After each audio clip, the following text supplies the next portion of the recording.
আজকে একটা বিশেষ টপিক নিয়ে আলোচনা করব। সেটা হচ্ছে ইন্ডিয়ান স্টোরির একটা পার্ট। আমির খসরু।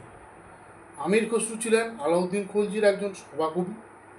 যে সমস্ত সভাকবি ছিলেন ওনার মধ্যে একজন অন্যতম সঙ্গীতের স্রষ্টা, গ্রন্থাবলীর রচনাকারী। এছাড়াও অন্যান্য দিক দিয়ে তুলনা করলে আমির খসরু ছিলেন একজন পীর, সুফি পীর নিজামুদ্দিন আউলিয়ার একজন শিষ্য।